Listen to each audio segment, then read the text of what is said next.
tal? ¿Cómo estás? Sea bienvenido a su programa Desde tu Mirada. 6:06 y está escuchando el 1040 de amplitud modulada. Radio Mujer, el sexto sentido de la radio. Comenzando la semana este día, lunes 9 de noviembre.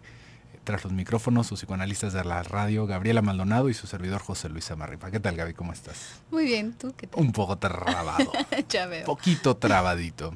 Estamos quitándonos el óxido del fin de semana y vamos a comenzar con una jornada de temas nuevos para usted. Le recuerdo los teléfonos en cabina 31 22 11 90 y 36 47 18 83. También tenemos nuestro número celular para que nos mande un WhatsApp al número 333 822 3208.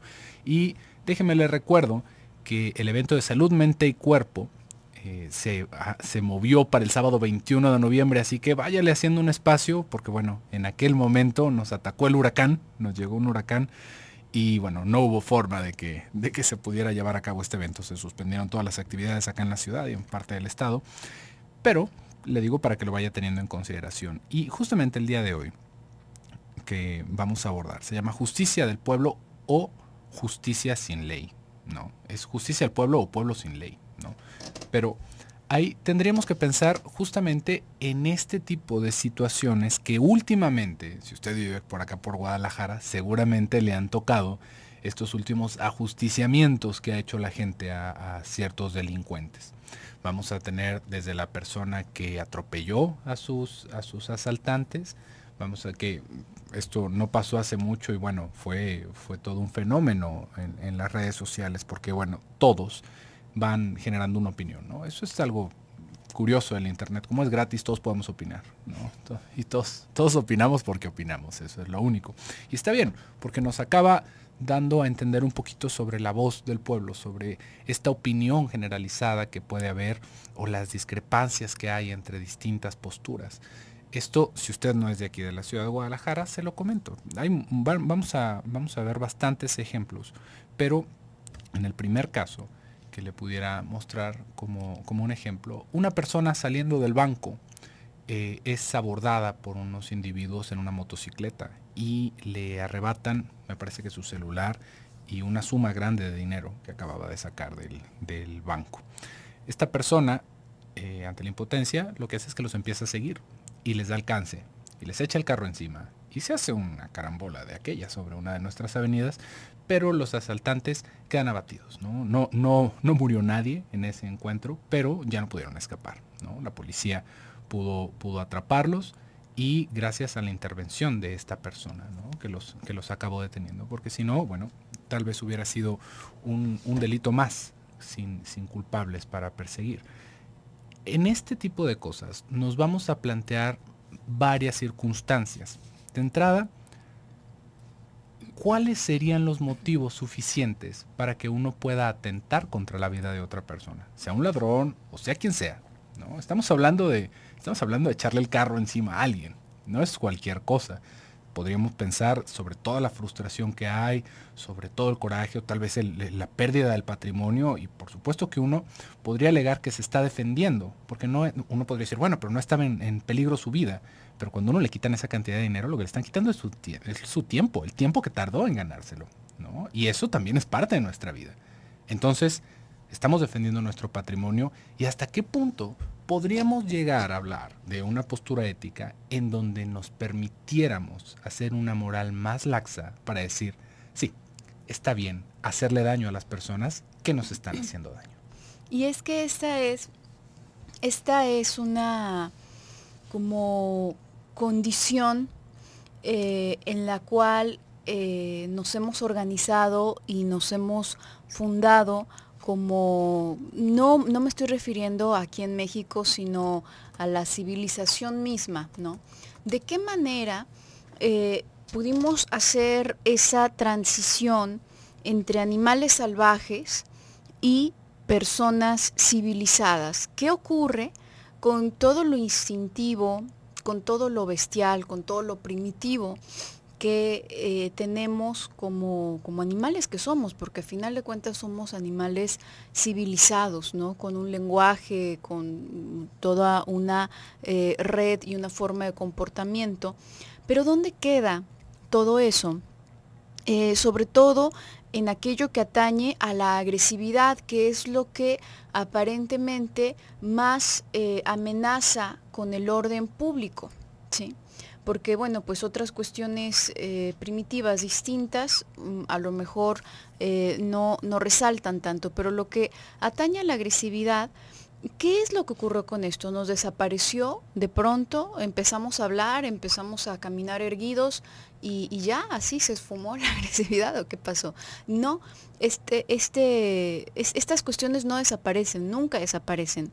Únicamente van tomando caminos distintos y caminos que en la mejor de las circunstancias pueden llegar a ser constructivos, pueden llegar a ser productivos y lejos de amenazar el orden público, al contrario, pueden llegar a ser precisamente esa delimitación que va a mantener el orden.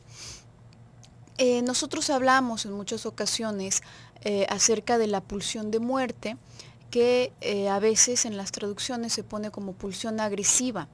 Esta sería como un representante psíquico de este instinto agresivo. Si bien la pulsión sexual es el representante psíquico del instinto sexual, y empieza a tener unas consecuencias distintas que el mero instinto sexual como tal en un animal salvaje, también la pulsión de muerte va a tener sus distintos derivados. En este sentido, la manera productiva en la que la utilizamos ya como seres civilizados es, si lo quisiéramos resumir, reservamos una porción de esa agresividad para nosotros mismos. Y es con esa agresividad, entre comillas, con la cual nos auto-observamos. Si tú te das cuenta, los seres humanos vamos haciendo una reflexión constante, a veces consciente, a veces inconsciente, de lo que estamos llevando a cabo, si fue correcto, si no fue correcto, si hice el ridículo, si no hice el ridículo, si lo dije como era o no. Constantemente nos estamos auto-observando. Nos estamos autoevaluando y dirigiéndonos a nosotros mismos por un camino como si estuviésemos dirigiendo un rebaño, por ahí no, por acá sí. Y esto es lo que conocemos como conciencia moral. Es básicamente nuestra conciencia moral, es una porción de nuestra pulsión de muerte, de nuestra agresividad dirigida hacia nosotros mismos, que nos está observando y nos está diciendo qué sí podemos hacer, qué no podemos hacer. Y esta es una función sumamente constructiva, sumamente productiva de esto que en antaño quizás era únicamente un instinto agresivo para atacar una presa, para defenderse con garras y dientes si algo te está siguiendo. Y en esta transformación va teniendo otras ramificaciones interesantes, fundamentales para la civilización que más adelante podremos ver. Vamos a ir a un pequeño corte y regresamos.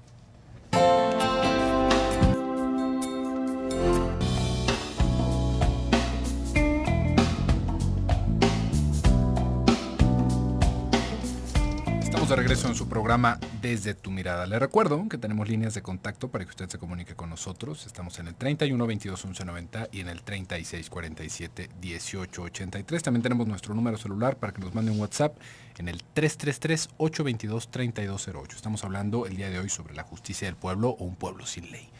Y antes del bloque comercial estábamos hablando un poquito sobre este caso que ocurrió acá en Guadalajara, ¿no? Que una persona ataca de regreso a las personas que le quitaron su dinero y me parece que algunas otras pertenencias.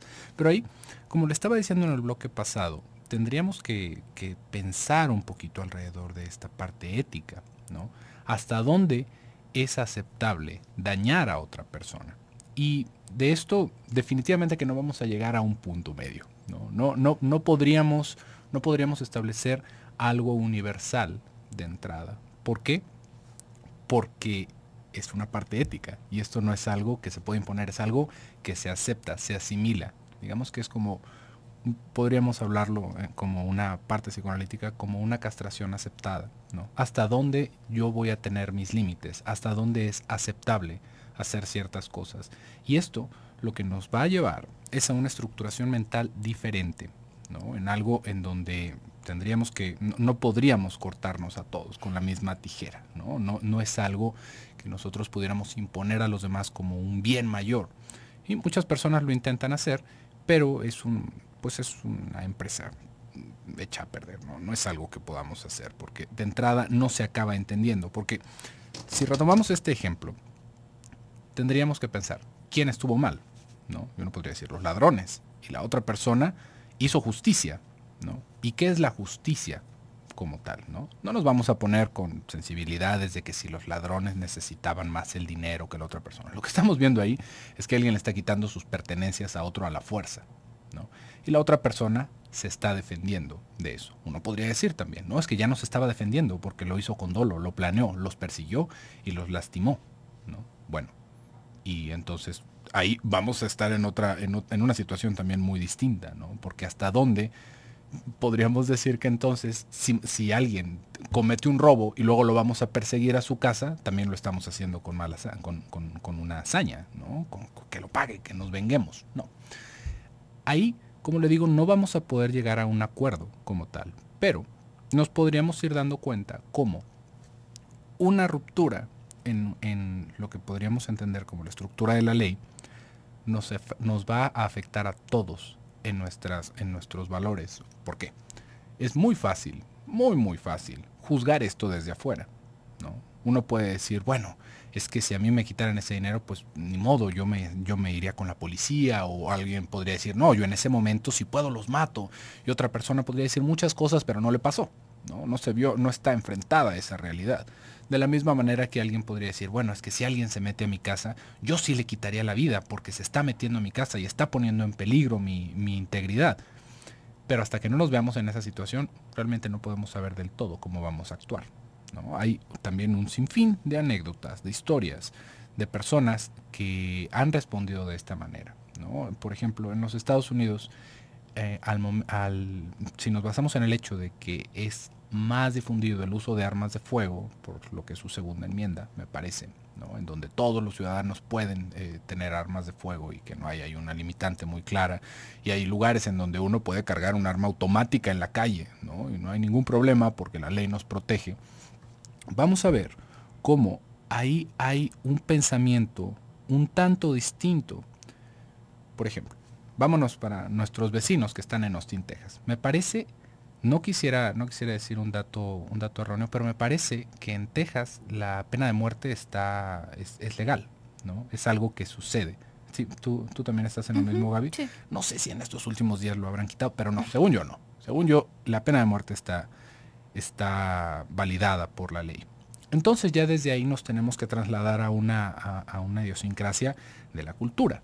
Si está bien quitarle la vida a alguien por sus crímenes, ¿por qué no estaría bien que yo lo hiciera en mi defensa? ¿No?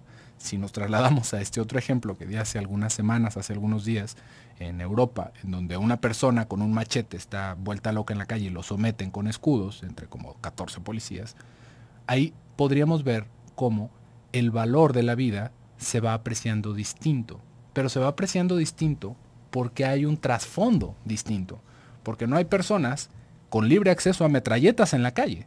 Si alguien saliera con una metralleta y salimos nosotros con nuestros escuditos de plástico, pues no, definitivamente que no podemos aplicar esta parte lógica ahí. ¿Por qué? Porque estamos en un contexto distinto. Porque no podemos, como le dije, cortar a todos con la misma tijera.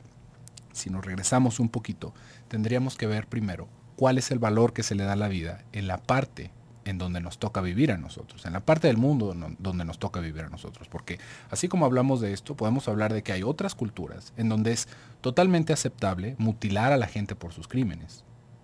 Y uno podría decir, pero bueno, eso es una barbarie. Sí es una barbarie. Y no, tampoco podríamos cuadrarlo en una ética como nosotros lo quisiéramos ver. Pero si nosotros nos ponemos con una ética, así como tenemos el privilegio de pensar y de poder vivir en un lugar en donde no estamos en esos extremos, simplemente no vamos a dar pie con bola. No podríamos encontrar una congruencia en nuestros actos.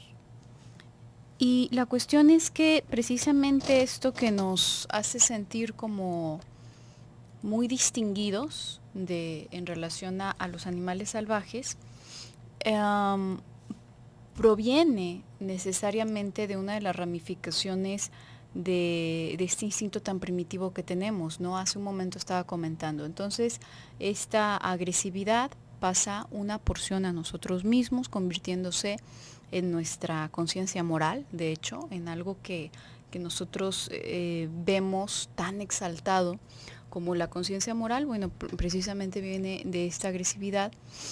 Y otra porción pasa al exterior. Esta otra porción también puede ser muy productiva en el sentido de que va a permitirme, va a ser la vía a través de la cual yo voy a ponerle un límite a las demás personas. Y así como yo me detengo de robar, de violar, de lastimar a las personas, también voy a ponerle un alto a los otros y no voy a permitir que se metan en mi casa, que me lastimen, relaciones, tener alguna relación destructiva. Bueno, ahí es en donde ponemos un alto y terminamos con ese tipo de relaciones, sea en el trabajo, en la pareja, en donde sea, ¿no? Entonces, en esta dinámica es que nos manejamos y que sigue siendo algo constructivo. Esto puede llegar a viciarse en el momento en que, al funcionar de esta manera, no es que se nos haya cesado esta sed o esta parte más primitiva de agresividad, sino que la hemos estado moldeando y la hemos estado utilizando de otra manera. Sin embargo, te podrás dar cuenta cuando ves, por ejemplo, o escuchas alguna noticia muy atroz, ¿no? Una persona que secuestra y viola a unos niños y los deja tirados ahí medio muertos en algún lugar. Aparece esta rabia, ¿no? De inmediato. Ojalá lo encuentren y lo maten al desgraciado. Sí, y bueno, toda la fantasía. ¿Por qué? ¿De dónde nos viene esto tan visceral y tan inmediato? ¿Y por qué en ese momento nos es viable fantasear acerca de algo tan atroz que no nos permitiríamos fantasear en ningún otro contexto, ¿no? Con alguna otra persona que no ha hecho nada de esto, o a lo mejor que simplemente no ha cometido algo tan atroz, tan grave? No nos permitimos fantasear esto porque somos muy civilizados, ¿no? Pero en esos momentos en los que se despierta nuestra rabia contra alguien, es como que se vuelve a nivel fantasía, al menos, permisible que ocurriesen todas esas cosas, que le hicieran todas esas cosas a esa persona, porque, y ahí viene nuestra, como la raíz primitiva de nuestra noción de justicia, porque se lo merece. Esa persona sí se lo merece. ¿Y por qué se lo merece? Porque está faltando al orden al que todos nosotros, con el dolor de nuestro corazón y de nuestro instinto, nos hemos sometido. Yo aquí trabajando, haciendo las cosas como se deben, sufriendo todo esto a lo que me somete la cultura, para que llegue y como los changos en la selva, robe. No, eso no se vale. Vamos a ir un pequeño corte y regresamos.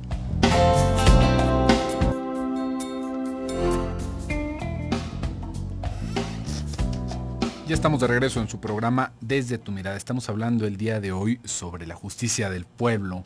Y antes del bloque comercial, Gaby, tú ibas cerrando con algo bastante importante, ¿no? Cómo este entendimiento de justicia es justamente lo que nos va conduciendo a generar estas opiniones, ¿no?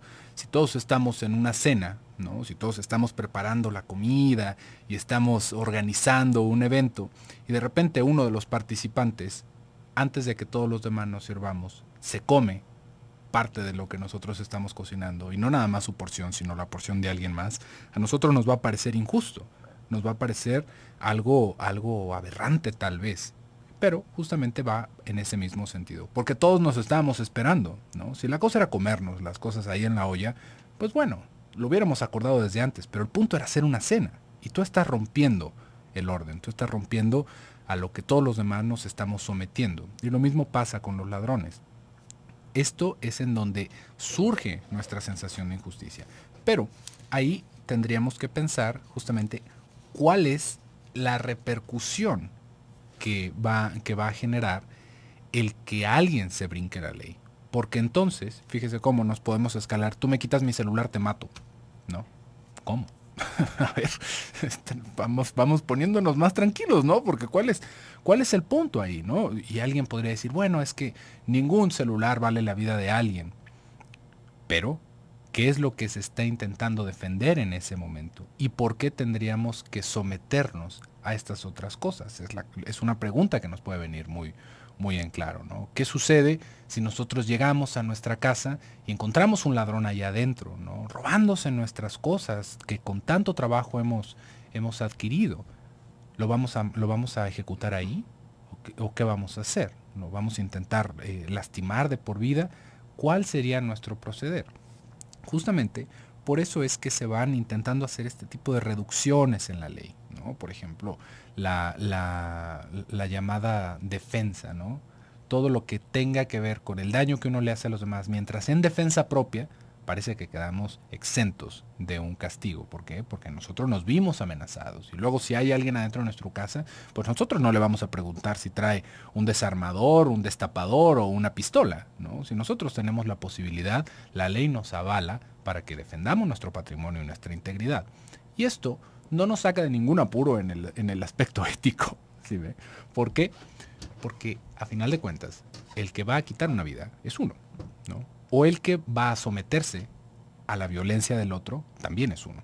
Y ahí es en donde tendríamos que pensar en dónde se va a colocar ese balance en nuestro inconsciente, en la manera en la que estamos conformados, estructurados. Porque también nos podemos ir a ejemplos más radicales, personas que acaban siendo reclutadas para la guerra y cuando están a la mitad de la balacera no pueden disparar y los acaba matando alguien más, ¿no? Uno podría decir muchísimas cosas, pero ya entrenados, ya en batalla, ya con la amenaza, con el enemigo de frente, no pueden disparar y los matan, ¿no? Ahí, ¿qué es lo que estuvo mal? ¿No? Alguien, desde un punto de vista naturalista, podría decir, el que estuvo mal fue el que no disparó, porque no protegió su integridad. Y la integridad de uno es lo más importante, porque la vida es lo más importante que tenemos. Todo lo demás está entre sí y entre no, pero nuestra vida es lo más importante. Y otra persona podría colocarse en una posición, en una ética distinta y diría, si esa persona le quita la vida a otro, pierde algo más importante que su vida, que su integridad. Y entonces ya nos metemos a la dimensión desconocida, porque ¿qué es eso de la integridad? ¿No? ¿Qué es esa metáfora que acabamos haciendo nosotros como seres humanos, en donde la integridad mental es más importante que nuestra integridad física? Eso es una cosa totalmente antinatural. ¿Cómo podríamos pensar en otra situación, por ejemplo, las personas que quedaron varadas en los Andes después del accidente de avión que tuvieron? Para muchas personas fue impensable canibalizar a alguien. Y esas personas murieron de hambre y de frío. Otras personas se brincaron ese límite. ¿Quién está mejor? No podemos hacer un juicio de ese tipo de cosas. Y esto es a lo que de alguna manera tendríamos que intentar reflexionar. No podemos partir el mundo en dos colores. No podemos decir negro y blanco. Podemos hablar de distintas ópticas. Podemos hablar de la integridad. Por ejemplo, alguien con todo y este asunto de la integridad, alguien podría decir, pues bueno, va a quedar lastimado esa integridad. Va a quedar roto, si uno quiere. Una herida incurable. Pero va a tener el resto de su vida para lidiar con eso, ¿no? Va a tener la posibilidad de sanar. Va a tener la posibilidad de reacomodar, de reintegrar toda esta situación traumática en una experiencia que le permita seguir viviendo. Y también estaríamos en lo correcto, ¿no? Entonces, antes de hacer un juicio sobre el valor o sobre la moral, tendríamos que pensar primero en dónde estamos insertos nosotros como individuos. Sí, aquí verdaderamente se vuelve muy difícil de encontrar esa línea que separa, precisamente porque es nuestra propia ansiedad, digamos, primitiva, la que hemos, con el paso del tiempo, aprendido a utilizar para no permitir sacar estas cuestiones primitivas. Entonces, tú hace un momento decías, José Luis, se puede escalar mucho, ¿no? Ujú. ¿Por qué es que se escala? ¿Por qué es que aparece esto tan fuerte, esta fantasía, esta declaración tan fuerte, ¿no? Ojalá le hagan esto y le hagan lo otro, y bueno, como 1001 veces lo que hizo, ¿no? Hasta en estas cuestiones que de pronto habla la gente de que si el karma y se te va a regresar, no una, se te va a regresar quién sabe cuántas 1000 veces, ¿no? No sé cuánto se supone que sea, la verdad, pero he escuchado que son más de una, ¿no? ¿Por qué? Ahí hay algo interesante, porque todos nos estábamos aguantando las ganas de hacer lo mismo. Por eso es que da tanto coraje. No es el coraje de ese momento en particular, de esa situación en particular. Es el coraje de años de abstinencia. Es el coraje de años de estarnos aguantando y de estarnos comportando como personas civilizadas, que genera rabia, porque constantemente nos estamos midiendo y constantemente estamos siendo, entre comillas, buenas personas, no del todo convencidos de serlo. ¿Por qué? Porque si necesitamos esta instancia autoobservadora que nos está diciendo no, para allá sí, es porque hay otra parte nuestra, hay otra instancia nuestra que se quiere ir por donde le da su gana, cuando pueda, como pueda y por encima de quien sea. Entonces, esto necesariamente aparece no como una exigencia de retribución por lo que ese individuo acaba de hacer en ese momento en particular, sino que cada persona quiere que le retribuyan todo lo que yo sí me he aguantado, y esta persona faltó en aguantarse en este momento. Por eso es particularmente grande el enojo cuando una persona comete esta atrocidad que le perdonaríamos a un animal salvaje. Si estamos en el parque y pasa una paloma y se lleva nuestro almuerzo, se lleva una parte de nuestro almuerzo, pues probablemente nos va a dar mucha risa. A lo mejor sí, habrá quien se enoje, habrá quien, si lo hace, por lo general, cuando lo hace cualquier criatura con un pensamiento inferior, pues no nos indigna, nos puede molestar, a lo mejor nos arruina el día, nos arruinó el picnic, pero no nos indigna, porque no estamos en ese acuerdo, nunca estuvimos en ese acuerdo con esa otra criatura, de que ambas partes íbamos a estar comportándonos de acuerdo a ciertos estándares, sacrificando parte de nuestro goce personal.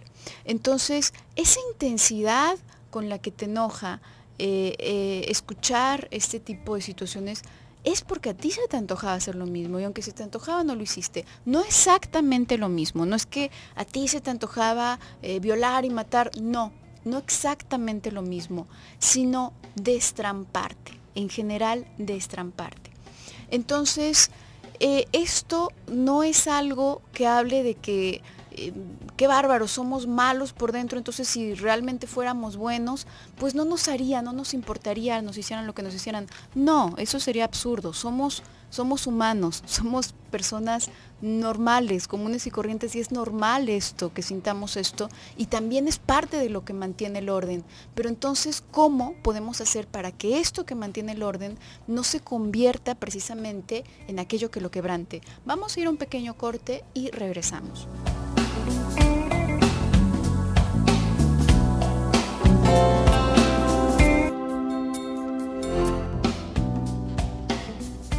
Estamos de regreso en su programa Desde tu Mirada y ya estamos en el último bloque del programa del día de hoy. Estamos hablando sobre la justicia del pueblo o un pueblo sin ley.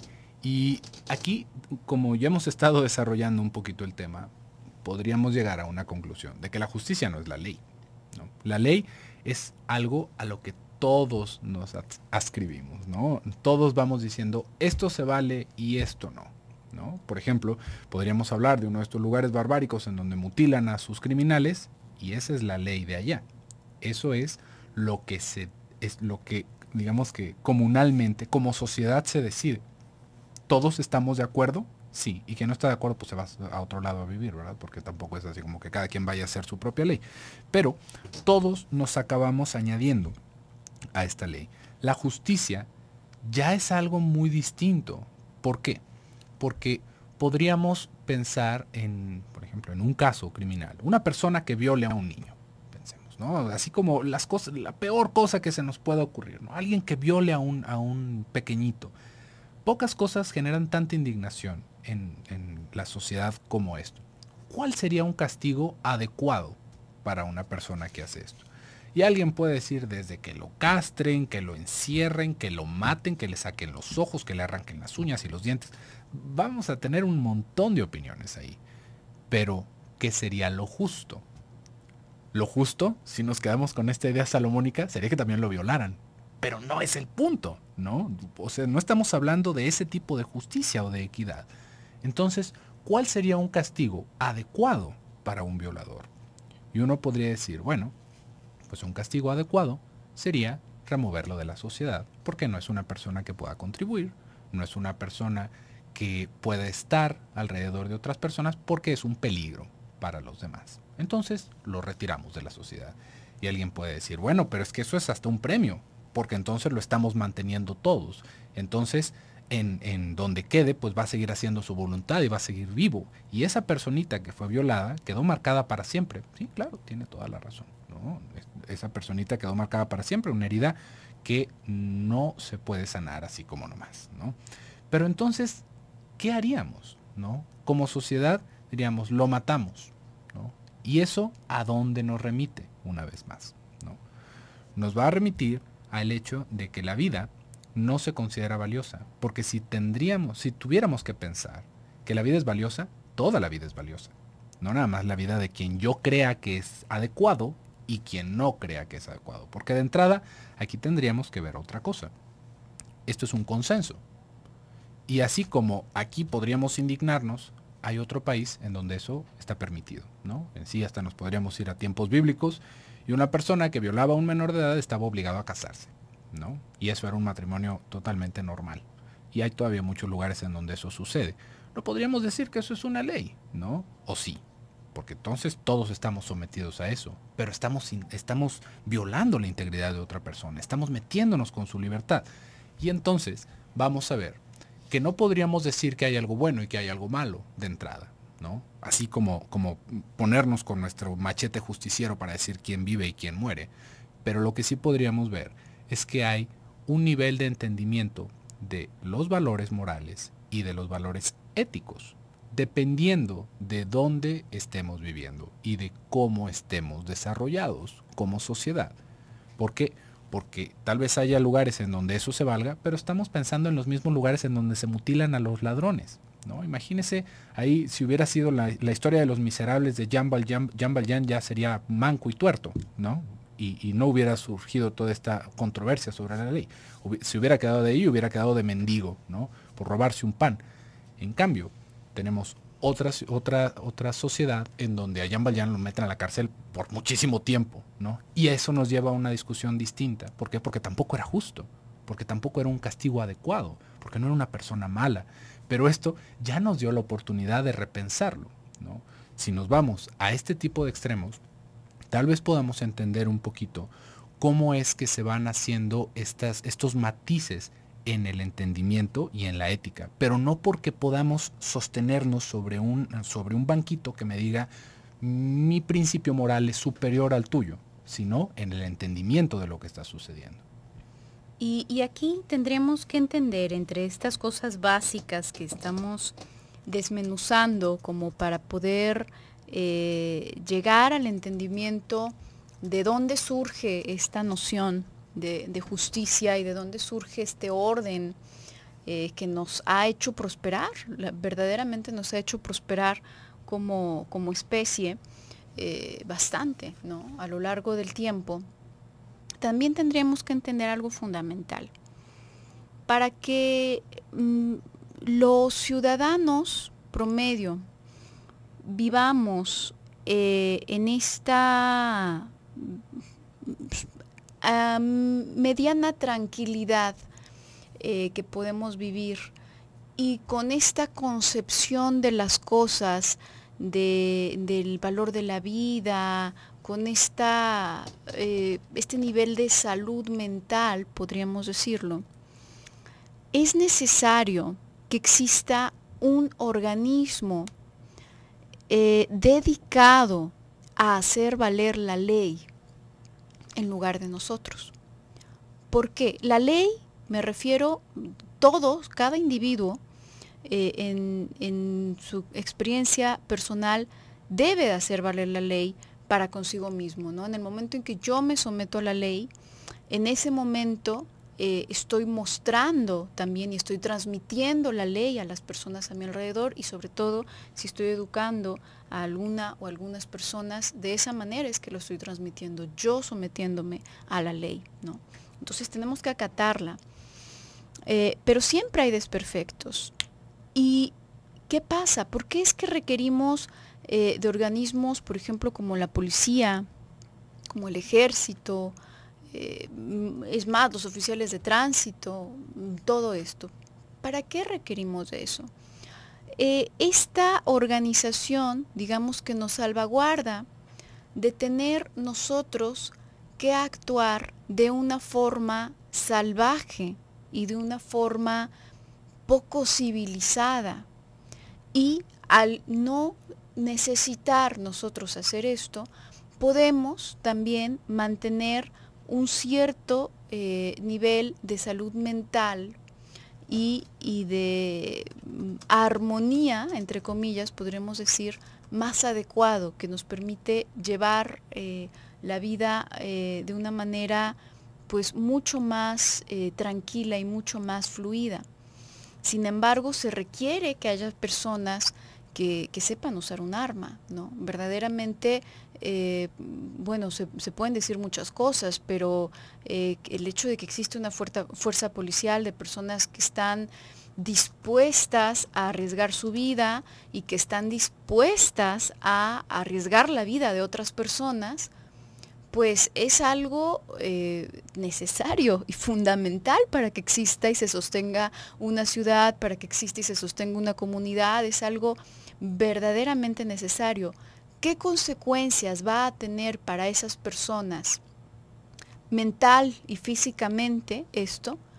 Definitivamente que va a tener consecuencias. El hecho de estar constantemente arriesgando su vida y el hecho de hacer daño a otras personas, a lo mejor para detenerlos de que hagan algún alboroto, a lo mejor para detenerlos de que hagan algo peor. Sí, uno podría decir, bueno, el fin justifica los medios, ¿no? Sí, a lo mejor con un fin muy benévolo, pero eso no significa que vaya a dejar de tener consecuencias para estas personas. Y digamos que son estas personas las emisarias de absorber todo ese daño, a final de cuentas, ese daño que también va en un nivel mental, ¿no? Esto es necesario y es verdaderamente necesario precisamente para que no ocurra lo que vemos en muchos casos, que, como lo comentaba Claudia en la cápsula, cuando este organismo no está funcionando, entonces empieza a primitivizarse los ciudadanos, empiezan a tener que, ahora sí, rascarse con sus propias uñas. Pero bueno, el día de mañana continuaremos con esto, por hoy nos despedimos. Muchísimas gracias por habernos sintonizado. Yo me despido, soy Gabriela Maldonado. Yo soy José Luis Amarripa, hasta mañana.